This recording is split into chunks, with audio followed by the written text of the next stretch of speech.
This morning, I used my whiteboard, as always, to knock out that podcast episode that just went up at hometeamgamedev.com/podcast. But today's episode is not about self-command or the podcast. Today, we're going to talk a little bit about what I've been calling plainmeditations.com, because that's where you can join the email list for when this text is freely available that we're currently going through final editing on. The audio, I've also recently updated self-command.com. That's what will be included with when we get the audiobook version. Today, I just want to chat about 3 different passages from it. And again, it's kind of at a bird's eye view. This is an adaptation of Meditations by Marcus Aurelius. I'm actually going to read you 3 different versions of the same paragraph as an example of the kind of changes that I made, kind of give an idea of what I'm going for. But also, I picked the 3 that I'm mentioning today. They're just 3 short excerpts because I think they clarify an important thing that from the outside, before we've kind of delved into Stoicism and meditations and Marcus Aurelius writing, can be uncertain, be a source of discomfort, can be off-putting. Let's get right to it. And so I want to begin by clarifying again, okay, why did I do this? Because there's already plenty of translations out there, including, so Hammond, which I'm not going to use a huge fraction of, but I'll read this version as an example. I'll read a antiquated public domain translation. This is freely available online. This first one's Merrick Casaubon. They're all numbered. This is 620 in the old Merrick Casaubon. It's 621 in most modern editions. Some people split the paragraphs differently. Bear with me because this is dense in the old. This might be 1600s. If anybody shall reprove me, and shall make it apparent unto me, that in any other opinion or action of mine I do err, I will most gladly retract. For it is the truth that I seek after, by which I am sure that never any man was hurt, and as sure that he is hurt that continueth in any error or ignorance whatsoever. Our classic wording from 1634, public domain translation. This is Hammond. This is a 2006, not public domain, but I'm obviously only reading a paragraph of it, so I don't think this is copyright violating here to have one paragraph of it. This is 621 in a Hammond translation. If someone can prove me wrong and show me my mistake in any thought or action, I shall gladly change. I seek the truth, which never harmed anyone. The harm is to persist in one's own self-deception and ignorance. Now, by contrast, this is my wording for 621 in the text I'm putting together. If someone can show me that I'm making a mistake in how I think or behave, I am eager to improve my understanding and update my actions. My interest is in the truth, simply in reality as it is. Having a clear understanding of it will not harm us. Real harm occurs when someone has the chance to know better, but chooses to carry on in their mistake, lost in self-deception. And so it's a short example of how I've taken the same text that in different translations, and there's several different free translations, but literally reworked, right? It's not like I'm splicing every other word. But the reason I chose that passage is a couple things. One, you can see how the old free translations pretty dense to get through. The meaning's still there. The words, the general concepts are still there. But even then, in the modern translation, it's still, I find, unnecessarily dense. It still feels too formal. It still feels too much like you're being preached to. And that's actually part of why I chose this passage and the other 2. The other 2 I'm just going to do from my versions, not the Hammond and Casaubon translations. It's pointing out, if I'm making a mistake, correct me.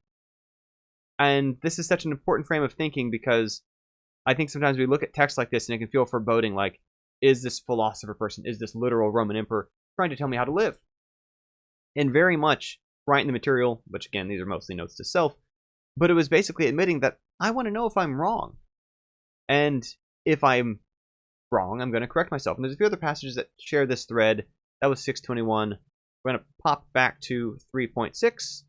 And here we're actually just going to condense this. I'm going to skip the middle section.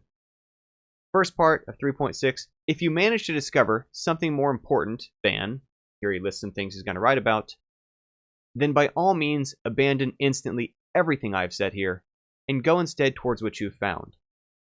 That again, he's couching in this language of, I don't know everything. I'm not all-knowing or all-seeing. I'm a human being. If you know better information than I do, act on it. And what a difference that makes to understand that we can approach this text as, here's another person who is admitting fault, who is expressing, here's what I've been trained in, here's what I've been taught, here's what I've seen, but I'm not perfect. I don't know everything. And then to really, one of my favorite sections here, this is just a part of it, 942 in most of the numberings. And this whole block is really pretty good, but I really want to concentrate on one single part of it. My version of the text, though, for Marcus Aurelius Meditations. How can we even act surprised or annoyed when a person who has never been shown a better way does something in the way it will be done by a person who has never been shown a better way. An uninstructed person will do what an uninstructed person will do. If you can see a better way, then you are in a position to show them, whereas they're unlikely to even be aware there's a better way than they know. If they were, they'd already be doing it. It's absurd to feel frustrated with someone over something no one ever explained well enough to them. Shouldn't the frustration or blame, if there has to be any, be towards their parents, teachers, friends, colleagues, or classmates? People who failed to help them notice and address the shortcoming. All that's in the past, and we can't change the past. Here, you are the person who could better explain it. So if there's any frustration to be felt, now it should be towards yourself for not being more capable of explaining it. If you can't make a clear case for why your way is better, you might hold off, to instead second-guess your confidence over whether the way you think it should be done is actually any better. And here's an example where I've elaborated slightly on the text that was in there, still very true to the meaning of the translated text in the public domain, but it draws out this, I find, very important point of throughout this patience, this gentleness with, if somebody else is misinformed, I mean, either that means we can inform them because we can tell that they're misinformed. Otherwise, it doesn't even make any sense to have anger towards them. They can be wrong. There might be real problems arising from them being wrong. But the fact that they're wrong, it's not necessarily like they chose that or want to be like that. And we see this as a recurring theme throughout, that people who are confused, people who are acting poorly, people who are oftentimes acting against their own best interests, if they understood the benefits of the alternative, if they knew how to get better results out of life, if they knew what you think you know, and again, there's this usual disclaimer, like those other two I pulled up, where you may be wrong, you may be confused, you may be in the one who doesn't know. But it identifies that that's not something that is an evil in the person. It's not something that I think we sometimes see, and this is the simplification in films and cartoons and video games and so on, where we can just punch the right bad guy. If we can just overcome the fact that these are deeply rooted bad people. And I'm not saying there's no bad people out there. There's space in this text too where he acknowledges that expecting bad people to not do bad things is like expecting grapevines to not produce grapes. It's going to happen. But for many people, for most people, for your typical people, many of them are only doing wrong things because they don't know better. And I love that this puts the onus on, if you can see that, that's an opportunity to communicate why you know better, and if you can't, to invite some doubt on the fact that maybe it's not something you know as well as you think you do. So these are some of the bits and pieces in here where, again, what I like about these passages, it frames this as, this is not a tome from up on high. I joke about this is like the closest thing I kind of have to a Bible as a secular person who does Stoicism as my kind of personal life practice, but it's extremely not a Bible. It's extremely not a holy text. And when I even the fact that I'm taking these public domain translations, mashing them up, in some cases, filling in some gaps, and there's part of what's nice about these translator notes from Hammond and from a couple of other translators, is that there's parts where they say, we're not even sure what he's talking about. He's referencing people that there's no other historical record of. He's referencing plays that have been lost to time.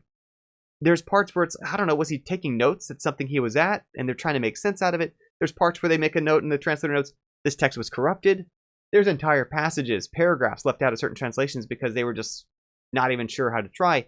And part of what I'm trying to do here is working from those notes, realizing, okay, well, that's some unnecessary confusion. That's not contributing to the big picture here. And the very fact that I felt comfortable taking that text, taking these ideas, filling in some gaps like an art historian, or maybe a little bit more like public domain works, Alice in Wonderland, Wizard of Oz, Sherlock Holmes, right? These stories are old enough that we're free to do things with them. We don't feel like we're doing something puritanical or wildly inappropriate when we make those stories our own. Elaborate on them, do something else with them, make them more interesting, make them more novel, make them more modern for people. And that's really where, again, this text is not sacred. And not only was it something which was not like, oh, you must protect it in its original form, as I've alluded to before, it fundamentally was 20 years of notes, much of which the impression of many scholars is that most of this was probably never meant to be published, or certainly not in this form. There are parts that seem a little bit more like they're phrased to be to someone, but a lot of it just more seems like notes to self. And so it's a pile of fascinating material from 1850 years ago that we can work with. I've been working with it after the past 100 days of hours a day, working on first merging the public domain translations and then going back through and reworking the wording. And now I've got H. Crayford, thank you H, working on doing an editing pass. I'll be doing an audiobook version of it, going through the self-command as an addendum. We're going to upload for self-command.com. But the text itself will be available to anyone who wants it. Just sign up for the list at plainmeditations.com as soon as we get it all finalized.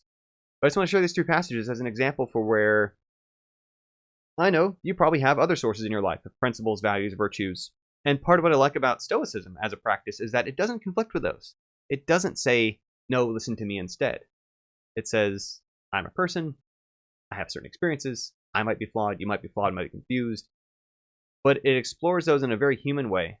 And as I mentioned before, even the passages that touch upon as their deities or spiritual beliefs, afterlife, and so on, it's all couched in a way of like, I may or may not be right about this, or no matter which way you see it, here's why this point might still apply, in a way I think makes it really universally acceptable or universally at least discussable without having to feel like it's conflicting with something else we live by, something else that we hold dear, the human perspective in a very accessible way, or at least I'm trying to make it more accessible in my adaptation of it.